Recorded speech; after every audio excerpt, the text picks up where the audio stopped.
السلام علیکم ورحمۃ اللہ وبرکاتہ۔ ناظرین، امید کرتا ہوں کہ آپ لوگ خیریت سے ہوں گے۔ آج کے اسلامک نیٹ ورک کے ناظرین، آج جس موضوع کو لے کر میں حاضر ہوں وہ ہے ڈپریشن اور وسوسوں کا کیا علاج ہے۔ عام طور پر لوگ وسوسوں کو ایک ایسی بیماری سمجھتے ہیں کہ جسے مینٹلی ڈسٹرب ایک طرح سے کہا جاتا ہے، اس کو اس دائرے میں لاتے ہیں۔ گو کہ یہ ایک بیماری تو ہے، لیکن اگر اسے جسمانی سے زیادہ روحانی بیماری کہا جائے تو زیادہ بہتر ہے۔ اس کی وجہ یہ ہے کہ وسوسے وہ چیز ہیں، خیالات برے برے وہ چیز ہیں جو انسان کو اپنی طرف سے نہیں آتے، بلکہ اگر وہ نیک ہے اور نیکی کی طرف گامزن ہے، اس کے ذہن میں برے خیالات آتے ہیں، اس کے ذہن میں برے وسوسے آتے ہیں، تو وہ شیطان کی طرف سے ہیں۔ اور آپ صلی اللہ علیہ وسلم نے اس کا ایک علاج بتایا ہے، آپ نے ایک وظیفہ اور ایک دعا بتائی ہے، اور آپ نے فرمایا تھا کہ اگر کسی کو وسوسے پریشان کریں تو ظاہر سی بات ہے کہ اس کو اس دعا کا اہتمام کرنا چاہیے۔ آپ نے اس کی تعلیم فرمائی تھی۔ ڈپریشن اور وسوسوں کا جو علاج ہے وہ احادیث میں بکثرت وارد ہوا ہے، اور اس کی جو دعائیں ہیں، اس کے جو وظائف ہیں، وہ بھی بہت اچھے موجود ہیں کہ اگر انسان اس کا اہتمام کرے تو پھر کسی فرسٹریشن کا شکار نہیں ہو سکتا۔ دوسری بات یہ ہے کہ وسوسے یا برے خیالات وہ کئی قسم کے ہو سکتے ہیں۔ بہت سے لوگوں کو جو نمازی ہیں ان کو یہ خیال ہوتا ہے کہ شاید ان کی یہ نماز جو وہ ادا کر رہے ہیں، یہ نماز ان کی نہیں ہوئی، اور کبھی یہ خیال بھی آتا ہے کہ ہو سکتا ہے کہ میں نماز پڑھ رہا ہوں تو کیا پتہ کہ یہ قبول ہوئی کہ نہیں ہوئی۔ بہت سی دفعہ یہ ہوتا ہے کہ انسان وضو کرتا ہے، وضو کرنے کے بعد اس کو پھر سے یہ خیال آتا ہے کہ شاید میرے وضو میں کوئی رکن چھوٹ گیا، اور اس چیز کو لے کر وہ بار بار پریشان ہوتا ہے، تو یہ وسوسہ ہے۔ بہت سے پاکی کو لے کر کے پریشان ہوتے ہیں کہ بار بار پاک کرنا، اور بار بار آپ صلی اللہ علیہ وسلم نے ایک صحابی کو پاک کرنے کا طریقہ سکھایا تھا۔ آپ نے 3 مرتبہ پاک کیا، اور پھر چوتھی مرتبہ آپ نے جب کہا تو کہا کہ یہ چوتھی مرتبہ اب یہ تیرا وسوسہ ہے، 3 مرتبہ پاک ہو چکا۔ تو اس طریقے سے علماء اکرام نے اس کے بہت سارے علاج بتائے ہیں۔ آج ہم اس علاج پر گفتگو کریں گے مختصر، اور اگر آپ نے چینل کو سبسکرائب نہیں کیا ہے تو آج سے اسلامک نیٹ ورک کو سبسکرائب کر لیجئے گا، ویڈیو کو لائک اور شیئر بھی کر دیجئے گا۔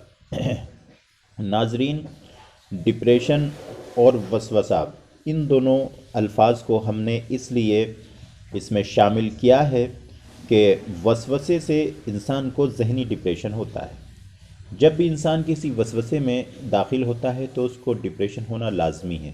ڈپریشن ایک حالت ہوتی ہے ذہن کے دباؤ کی، ذہنی کنڈیشن کی، تو اس میں اچھا بھلا انسان بھی پھنس سکتا ہے، اور پھنس جاتا ہے، اور پھنس جایا کرتا ہے، چونکہ یہ ایک طریقے سے یہ کہہ لیجئے کہ ایک نفسیاتی مرض ہے۔ یہ نفسیاتی مرض دواؤں کے بالمقابل اگر دعاؤں کی طرف انسان آئے تو اس کو زیادہ جلدی اور تسلی بخش اس کو علاج مل سکتا ہے۔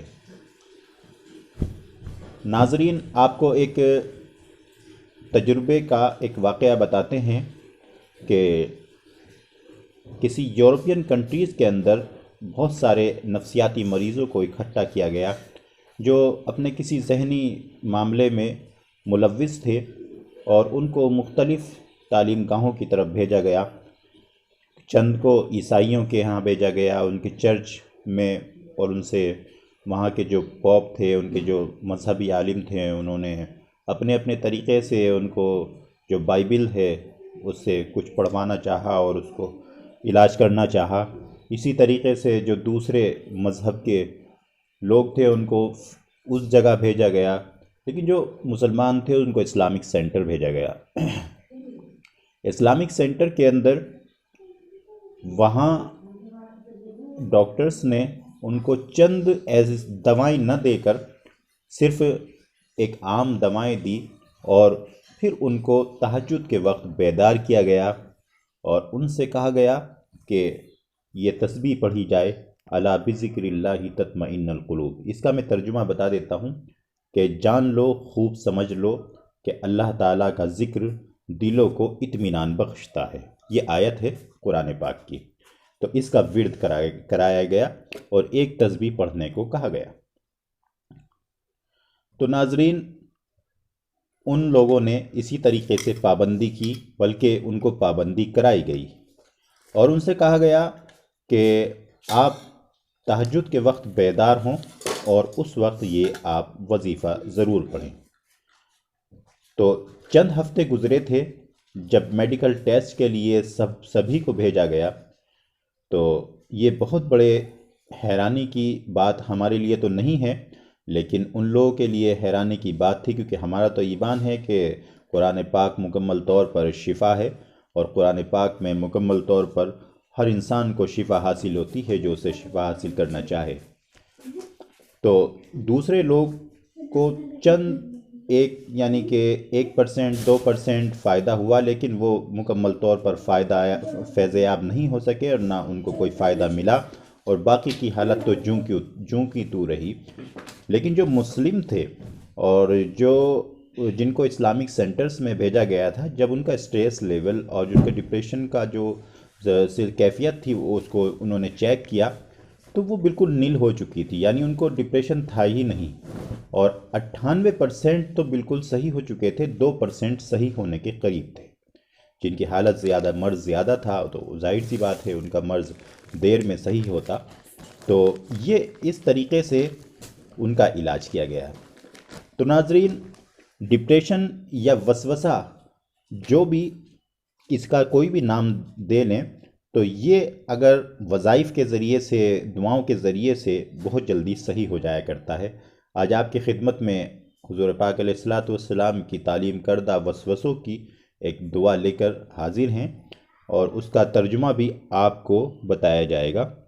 دعا یہ ہے: اللہم فاطر السماوات والارض عالم الغیب والشہادۃ لا الہ الا انت رب کل شیء وملکہ اعوذ بک من شر نفسی ومن شر وملکہ اعوذ بک من شر نفسی ومن شر الشیطان وشرکی وان اقترف علی نفسی سوءا او اجرہ الی مسلم۔ یہ یہاں تک پوری دعا ہے جو حدیث میں ہے۔